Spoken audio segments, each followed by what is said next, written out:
everybody, once again to the Big Igloo Podcast, and we are interrupting your regularly scheduled program. Well, maybe not your regularly scheduled program, but we are pausing Hollywood Heroes. Yes. We've got the content. Don't worry, we'll come back to it.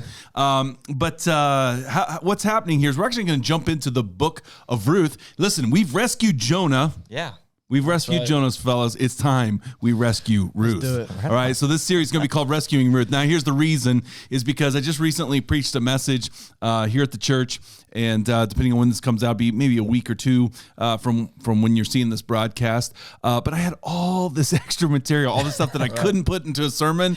Yeah. And I love the book of Ruth. It's not one that I'd really done a deep dive into. So we're over the next 4 weeks, we're gonna cover one chapter a week. We're just gonna kind of walk through the book of Ruth and maybe dispel some notions, because once again, what we tend to do with books of the Bible, with stories of the Bible, we bring our Western lens, our modern way of looking at things, and bring it to the text. But this is smart theology with dumb dad jokes, and so I got to bring a dumb dad joke. Wow. Right, and since we are talking about the book of Ruth, it might as well apply to the book of Ruth, right?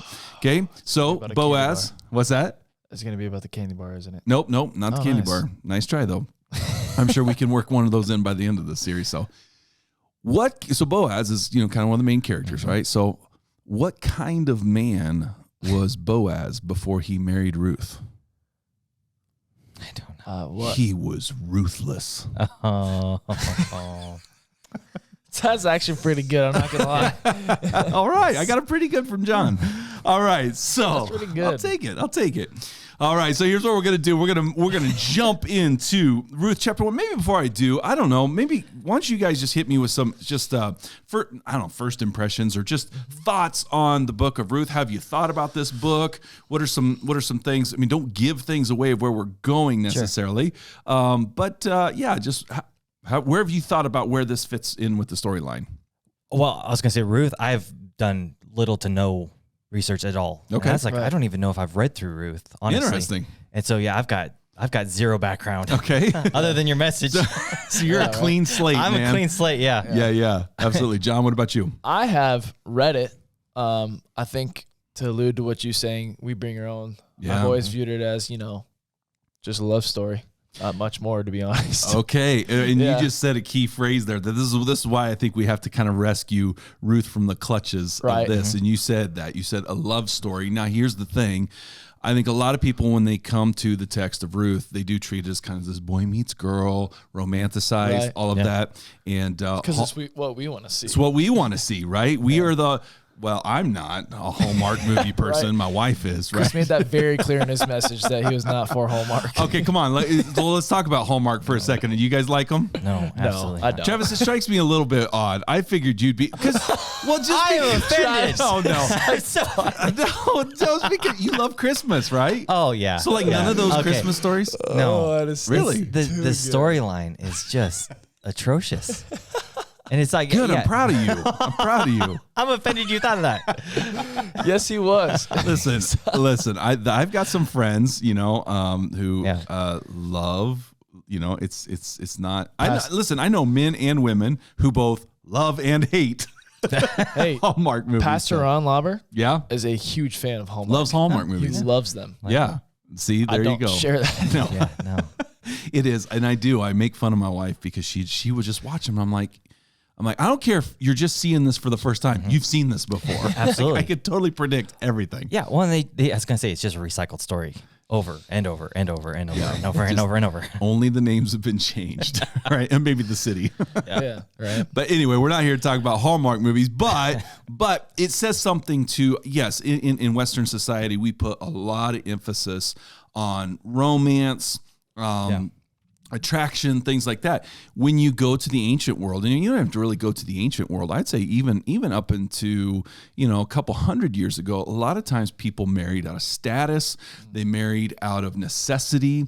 It really was about stability. And so the idea, romantic notions, and here's the thing, not that, of course, there's always been attraction throughout time, right? But it's interesting the role that it plays today.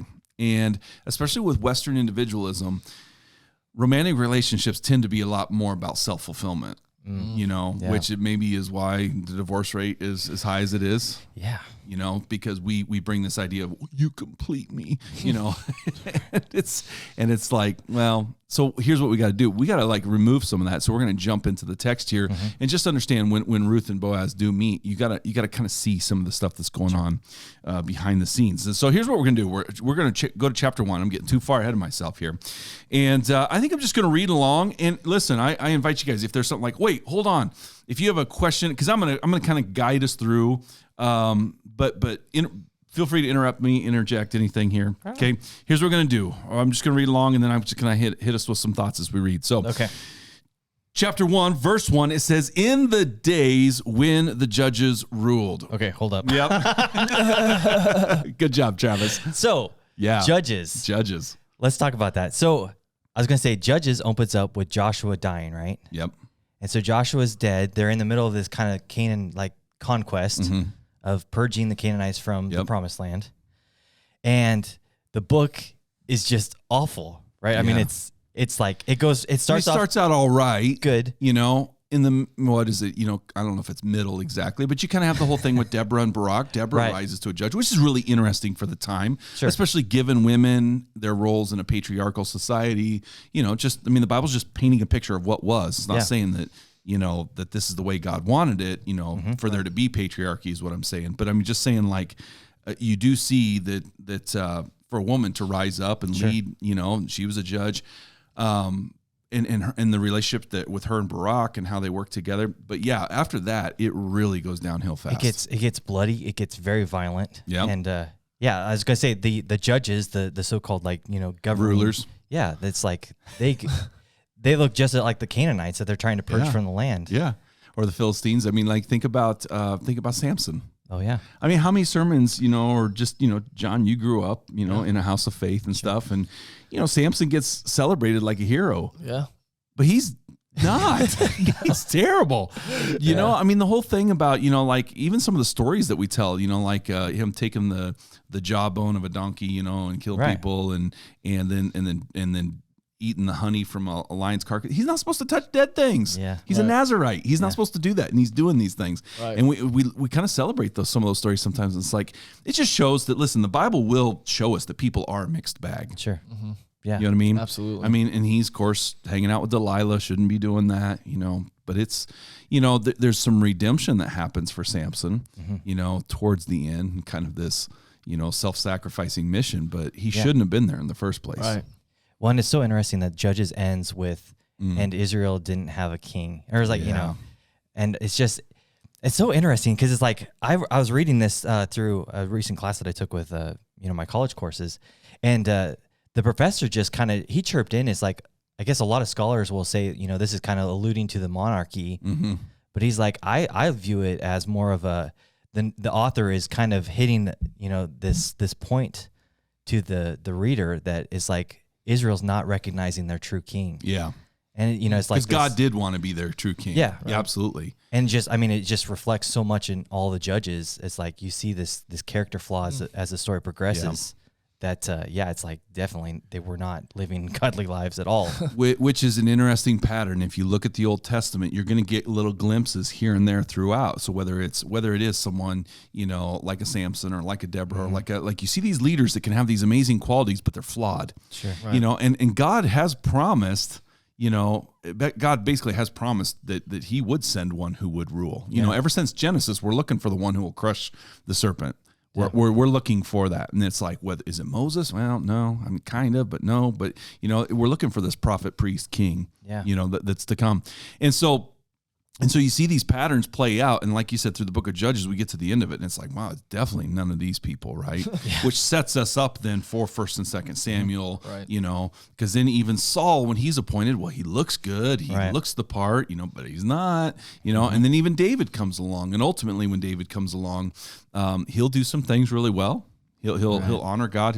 But he'll blow it in the end. Yeah. And so it's like the Old Testament really sets us up. The book of Judges, in a smaller way, sets us up for like, who will be our king? Right. Who will do this? Who is the person, you know, that will ultimately come? Which plays into the book of Ruth as well. It's just like, you definitely have to have that back picture kind of painted. It's like just what's going on in the land right now. Yeah. And so, yeah, definitely. It is. So, yeah, good observation there, Travis. In the days when the judges ruled, there was a famine in the land, and a man of Bethlehem in Judah went to sojourn in the country of Moab, he and his wife and his 2 sons. Let's stop there. We're not even out of verse 1 yet. There's so much in one verse of the Bible here. So let's look at some of these things. First of all, there's a famine in the land and a man who lives in Bethlehem. Now, you guys heard the message. Do you remember this? Oh, yeah, the buddy. Hebrew? House of bread. Bethlehem means house of bread. Yeah. So once again, we should be struck with this irony. Right? Bethlehem, house of bread, famine. Yeah. No pizza in the Pizza Hut is what I like to say, right? I mean, there's a problem, okay? Yeah. But then it says that, he went to sojourn in the country of Moab. Sojourn, if you think about this idea, again, this is another major theme, and we should, I know we're going to eventually get to Genesis and kind of talk about some of these themes, but sojourning, this idea of sojourning, being a foreigner, being an exile. Right. This comes back to Adam and Eve in the garden. When they sin, what does God do? He kicks them out of the garden, right? Yeah. They are exiled. They are outside, right?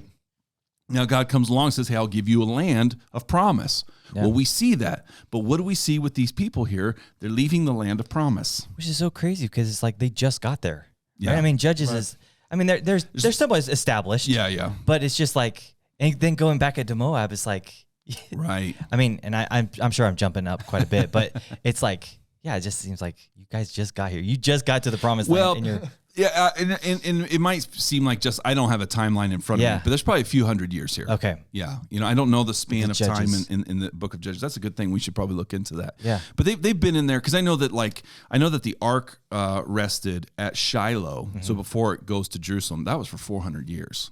Oh. So that whole time, like Samuel, of course, when Samuel comes along, Eli, the priest, and that's when Shiloh falls and all that. I mean, it's bad, and then David is the one that ultimately escorts it to Jerusalem, So, but you do have 400 years, but you have kind of this tribalism and some warring and stuff like that. Right. And and that's another thing about the book of Judges, is like it ends with Israel infighting and just horrific stuff going on. Yeah. But yeah, so here's the thing. He's taken his family. Now the Bible doesn't call it out explicitly as evil, but if you're an ancient Israelite, if you're looking at this book, there should be some things going, whoa, wait a minute. What? What you're leaving the land of promise. You're leaving the house of bread. Yeah. I think it's in Genesis 12, we see that Abraham does, God says, hey, here's the land I give you. Oh man, it's really bad here. I'm going to Egypt. Yeah. And then tries to give his wife away and gets into all sorts of troubles. So there should be, again, if we know our history, this is playing on our mind like this is about not to go well, And so, and it says to sojourn in the country of Moab. Well, Moab, we know is, Lot's daughters did some nasty stuff with Lot, get pregnant, and that's where the Moabites come from. Yeah. So once again, as an Israelite, you'd be looking at this going, what? Where? Where? Yeah. Okay. So he and his wife, his 2 sons. The name of the man was Elimelech, and the name of his wife Naomi, and the names of his 2 sons were Mahlon and Chilion. And there's some debate as to what those names mean. There's nowhere that I feel real solid or anything coming down.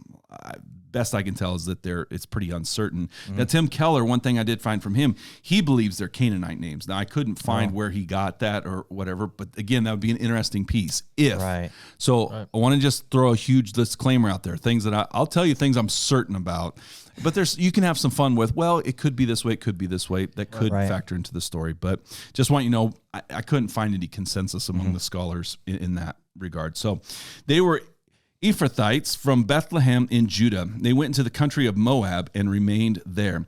But Elimelech, the husband of Naomi, died, and she was left with her 2 sons. These took Moabite wives. The name of one was Orpah, and the name of the other Ruth. And I want to stop here for a second because Boaz Johnson, who wrote a book called The Marys of the Bible, and he called it the original Me Too movement. And so this is Boaz Johnson he's a Bible scholar who's kind of put together some work and really opened my eyes to kind of women and suffering of women throughout history, and specifically in the Bible times. And he takes some of these stories that we know and he goes back behind a lot of it, just just pulling on some of these threads that you might not recognize, Sure. Especially in the language. Here's what's really interesting. Now he shows this. It says these, the sons of Naomi took Moabite wives.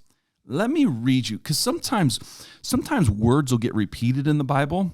And again, if you're a Hebrew and you hear this word, other things come to mind. Yeah. Right. And I mean, it's amazing how you think about like an oral culture and how, an oral culture could keep all these details together. Well, if you really know the language, you'll see patterns and themes emerging. Let me read you something. This is actually from the book of Judges. And it says this. So the tribe of Benjamin has basically been alienated. They've, because of the whole thing that happened with the Levite and the prostitute that he had, and he put her outside the door. And I mean, terrible. She was sexually assaulted basically through the night and basically left for dead. Mm-hmm. And so this whole thing happens. And so like you got all this infighting with Israel. So again, time of Judges. This is right around the time that, Ruth, Naomi, Boaz, all this stuff is going down. And what happens is like Benjamin, the tribe of Benjamin's alienated. They're like, okay, well, we're going to die out if we don't have wives. Okay. Right. And so this is interesting. It says, so they said, behold, there's a yearly fast or feast of the Lord at Shiloh, which is north of Bethel on the east of the highway that goes up to Bethel at Shechem and south of Lebanon. And they commanded the people of Benjamin, saying, go and lie in ambush. Hold on a second here. They're talking about where do we get wives? Okay. Go lie in ambush in the vineyards and watch. If the daughters of Shiloh come out to dance in the dances, then come out of the vineyards and snatch each man his wife from the daughters of Shiloh and go to the land of Benjamin. Oh, man. So we're talking about like human trafficking here. I mean, basically, it's like go grab these gals when they're out dancing in the vineyards, right? Okay. And their fathers or their brothers come to complain to us, we'll say to them, grant them graciously to us, because we did not take for each man of them his wife in battle, neither did you give them to them, else you would now be guilty. And the people of Benjamin did so and took. Same Hebrew word is what we see in the book of Ruth with Elimelech's sons. Okay, took their wives according to their number from the dancers they carried off. Now, Boaz, so I don't know if that's, if this is like kind of a violent taking or whatnot. Boaz Johnson seems to think that it's possible, that these might have been women because some of the language and stuff. He thinks it's possible that Ruth and Ruth and Orpah could have been involved with like temple prostitution and things like that. Yeah. He's someone who's proposed that. Again, I don't know where I come down on that. Sure. But it was interesting nonetheless. But that word took, I did do a search on that kind of throughout the Old Testament.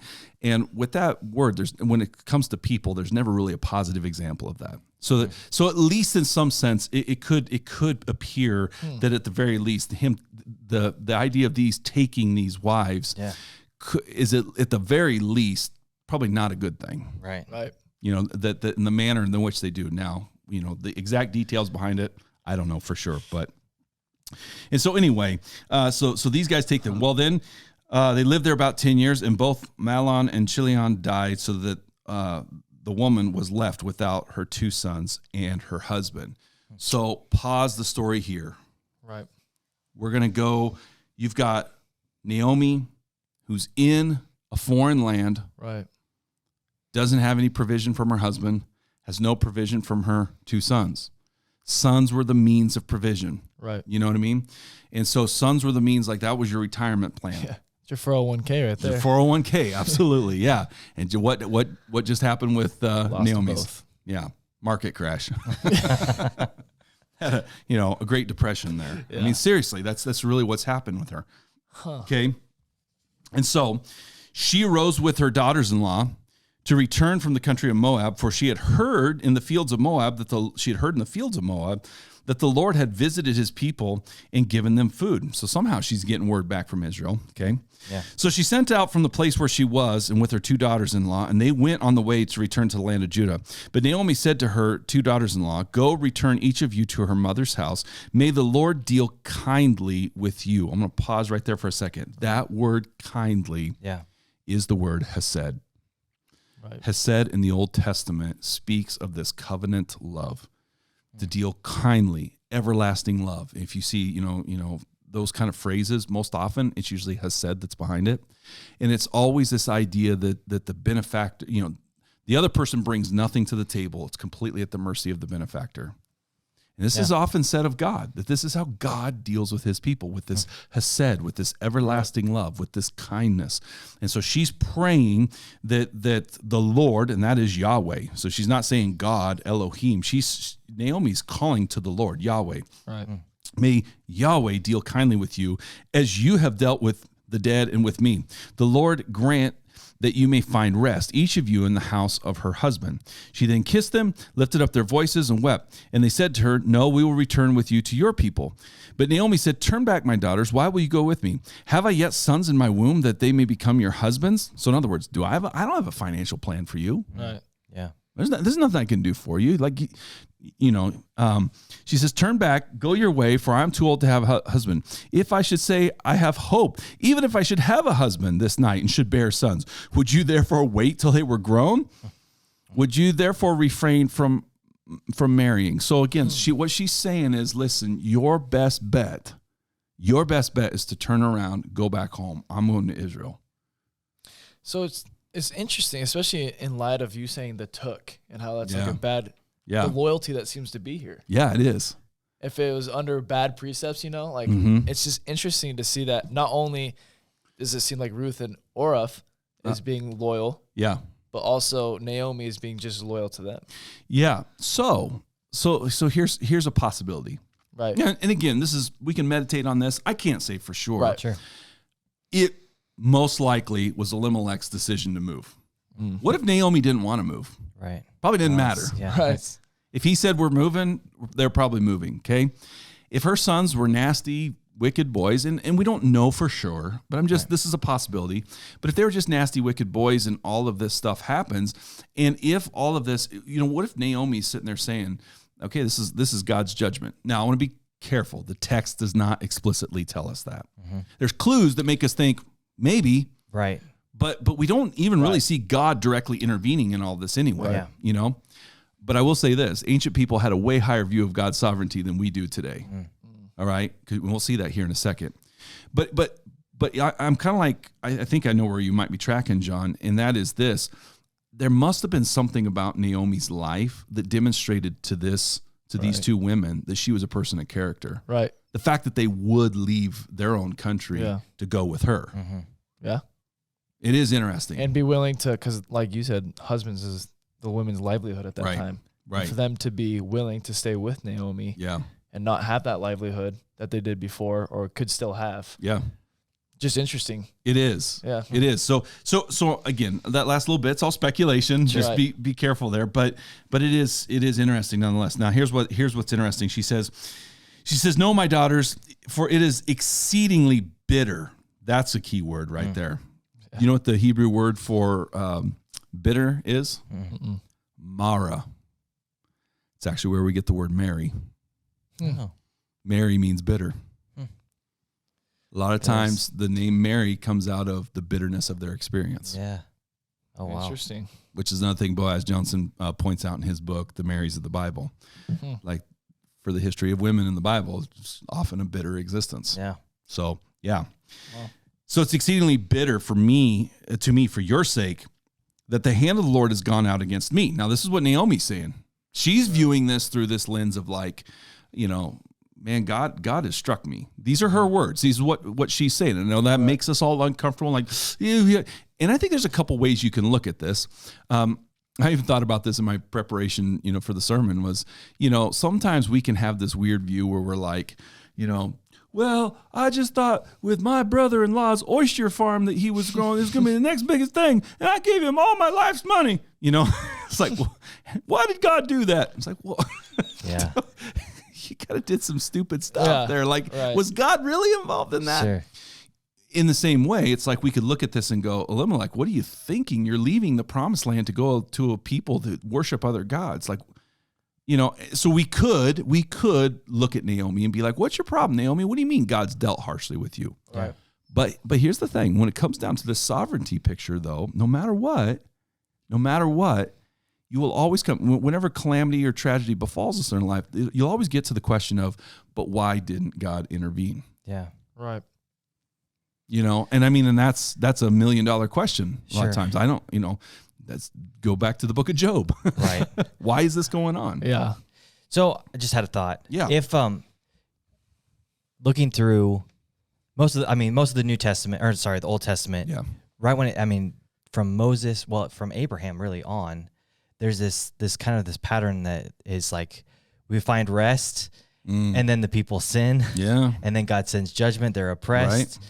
and then they repent, and then there's Yeah. and then there's a redeemer. Yeah. And so it's like this cycle that Yeah. and then once they find the redeemer, they find peace, Yeah. and then they start sinning, and it's like, and it keeps So circling. true. Is this? I mean, could we apply this to Naomi's life of, regardless of whether it was her choice or not, Right. they're outside of God's promised land. Right. Is there, I mean, could it be that God is actually, it's like, no, you're outside of the promised land? Right. A little bit of this. And again, Right. I know the text doesn't say that, but it's Right. like, man, would an Israelite reading this, would they be thinking about that pattern? I think at the very least, we could at least answer and say, hey, you know, again, the text doesn't tell us. We do have to Right. tread lightly here. Sure. But to say you have taken yourself out of the place of blessing. Yeah. You know what I mean? I mean, there's a place in which, you know, like investing in your brother-in-law's oyster Yeah. farm, right, is the next big thing, you know?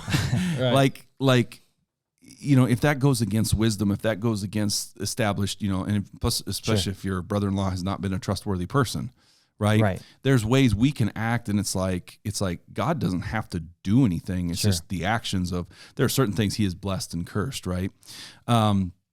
At the same time, though, we have to receive, I mean, Hebrews talks about how those whom the Lord loves, he disciplines. Yeah. You know, now, I think, again, looking at this text, yes, absolutely. The cycle that you talk about there is something we can absolutely see. Sure. You know, Right. does that happen directly with Naomi? Well, we're invited to think about it. Sure. We're invited to meditate on it. Can we make any solid, this is what's happening? No, I don't think so. But again, the point is to kind of put our lives in here too and think about this. But this is interesting. So she says, for the hand of the Lord has gone out against me. They lifted up their voices and wept again. And Orpah kissed her mother-in-law, but Ruth clung to her. And she said, see, your sister-in-law has gone back to her people and to her gods. Return after your sister-in-law. But Ruth said, do not urge me to leave you or to return from following you. For where you go, I will go. And where you lodge, I will lodge. Your people shall be my people, and your God, my God. Where you die, I will die, and there I will be buried. May the Lord do so to me, and more also, if anything, but death parts me from you. Yeah. Okay, so this is wrong in my head. So this took is that idea of taking them out of a situation. And you said Ruth could have possibly been a prostitute. Possibly. So could this be a kind of a reverse, like, you know, if someone was in trafficking, like we saw in Judges, and they got taken out of that, Right. you know, that would technically be a good thing, right? Right. Could this be a situation where Ruth is getting taken? Because it seems like she has an undying loyalty Yes. to Naomi. Yes. Or Naomi, sorry. And so it's the idea, could it be that she was taken out of that and she's thankful for being taken out of that prostitution place? Yeah. So here is the thing. Here's the thing why I where I might disagree with, you know, like what I said with Boaz Johnson. His book is great. I really liked reading it, but I think the issue that I might have with the idea of them maybe being prostitutes is the idea that Naomi seems to think it would be better for them to go back. Oh, So in Naomi, that's the one thing that I'm like, I don't know for sure. I still think there's something about the word took that we're supposed to see. But you know, he makes this whole point that there's, you know, all this other stuff. And there was like evil stuff in the worship of their gods and all that. But I kind of look at this as because like I said, Naomi's like, hey, it's going to be better if you go back. Right. And Naomi, very much in a natural sense, is like, I'm sure she's just like, I don't even know what I'm going to do, you know? right. Yeah, and the fact that she's invoking God's name as she's praying. Yeah. And it's like, so, I mean, then for Orpah, I mean, the fact that the author says and goes back to her, you know, whatever, back to her father and back to her false gods. Yeah. She's like, oh, that should like grieve us a little bit. Yeah. It's like, Right. But it's she not a good thing. No, it's not. And what's crazy is she wanted to stay, but Naomi kind of like talks her out of it. Yeah. You know, but not Ruth. Yeah. Which is really interesting. So, and I said this in the sermon, but I do look at this, and I got this from Tim Keller. I do think what we are meant to see here is this suffering servant. Yeah. I think we are meant to see with Ruth, she is hitching her destiny to Ruth's. Sure. Or I'm sorry, to Naomi's destiny. Right. I mean, she's basically pledging, this idea that if anything but death parts me from you, may the Lord do so to me. And the fact that she's saying the Lord, she's saying Yahweh. She's not just saying Elohim. She's not just saying a generic God. She's saying Yahweh, which is really interesting. Yeah, when it's like, for Ruth, it's like, what background does she have of Yahweh if she's from Moab? Naomi. Yeah. Has to be Naomi. Right. Completely. Yeah. It has to be Naomi. So she's just going off of what she's heard from Naomi. Yeah. And I think probably the evidence in the life of Naomi. I think sure. I think it's easy to assume. I think it's safe to say Ruth saw something in Naomi that was love worthy. And the fact that she's willing to go with her and commit and pledge her life to her at harm to herself. Yeah. Right. This idea of harm to herself. And so anyway, that she takes this form of the suffering servant, which again, Jesus is the greatest suffering servant, right? And we'll talk about that more maybe in the final chapter. So hold on to that nugget there, listeners and viewers. So it's in verse 19, it says, so the two of them went on till they came to Bethlehem. So they're back home, or at least home for Naomi. Mm-hmm. And when they came to Bethlehem, the whole town was stirred because of them. And the women said, is this Naomi? And now, by the way, the word Naomi means pleasant. Oh, she's nice. She's pleasant, right? Yeah. It's pleasant, right? And she says, do not call me Naomi. Call me Mara. Yeah. Bitter. Yep. Call me Mara. For the Almighty has dealt very bitterly with me. Now get this, the irony here in verse 21. I went away full. Wait a minute, wasn't there a famine? Weren't you starving? Mm-hmm. I went away full, and the Lord has brought me back empty. Mm-hmm. Why call me Naomi when the Lord has testified against me and the Almighty has brought calamity upon me? Yeah. Okay. So Naomi returned, and Ruth the Moabite, her daughter-in-law, with whom returned the country of Moab, and they came to Bethlehem at the beginning of the barley harvest. Now stop here just for a second here, okay? Because that's really heavy, and that's the tension we should be feeling. Yeah. Naomi's like, don't call me pleasant, call me bitter. This is what God's done to me. Okay, all of this stuff. And I want us to hold on to that just for a second, okay? Because next week you're going to see, how Naomi's language, I don't know if it changes, but I think sometimes we can miss, as Christians, sometimes we can just be so positive, just, sure. that we're fake sometimes, or we don't really wrestle with the hard things. Mm-hmm. Right. And I just want you to know the Bible gives us permission to wrestle with the hard things. And now it's important how we wrestle, and it matters. We don't charge God with certain things. That we know it's not, God never lies. Right. God never cheats. God never, those are things that you can't call God a liar. Mm-hmm. You just can't, because that's not who he is. Right. But from my perspective, it might look like, man, God didn't come through. I thought he was a God of promise. I thought, and it's okay to say, I don't know. Sure. Right. And that's kind of where we're at. And so that kind of sets us up with the tension, right? Because what are we going to do here? We see some amazing stuff here. It's not gone well for our characters. And they're kind of like coming back to no promises. And the thing of it is like, so here, put yourself now in Ruth's situation. You are entering a foreign land. Mm-hmm. Right. And I would say even today, the way that foreigners, immigrants are marginalized, sure. We have to be honest, I don't care, even in America, right? There's still marginalization that happens among foreign people. And so it's our job to be aware of that.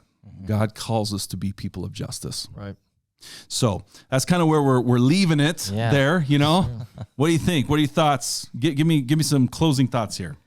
Yeah. So, I was going to say, Naomi, obviously crying out to God. It's like, we do see God kind of in that picture of like, she's at least thinking about God. And then the returning, the very fact of them returning to the promised land is like, okay, things are turning. You know what I mean? It's like, we're coming back, to God's promise. So it's interesting. It just hit me as you were saying this. If exile is the place of cursing, then where's the blessing? It's in the return, right? Yeah. So maybe that's going to point to where the story's going, right? And I didn't thought about it till just now. You saying that of like, wait a minute, to leave is to be exiled. That's a place of curse. Sure. But to return. Yeah. There's return in the blessing, or there's blessing in the return. There we go. Glory. Sorry, Jon. Yeah. I'd say for me is I don't know, just that idea of like it's a different shade of love. I viewed it in a Hollywood euphoric love sense, like this all starry-eyed Ruth wants her Boaz. You know what I mean? Yeah. But just this shift of like, even in the hardships before she even met Boaz, Ruth is a woman of love. Yeah. And love is shown, and Ruth showing that just Naomi shows the type of person she is. And a lot of times I feel like that's looked over and more of like just Boaz was the hitch for Ruth, right, to get her where she wants to be. Absolutely. Yeah. And what do we call that love? What is love? Which is what in Hebrew? Oh, hesed. There you go. Good job, Jon. I don't know if I would have got that. Yeah. Good job. All right. Well, hey, we're going to land it there. Thanks for tuning in once again as we rescue Ruth. And like, subscribe, share, all that good stuff. And we will see you next time.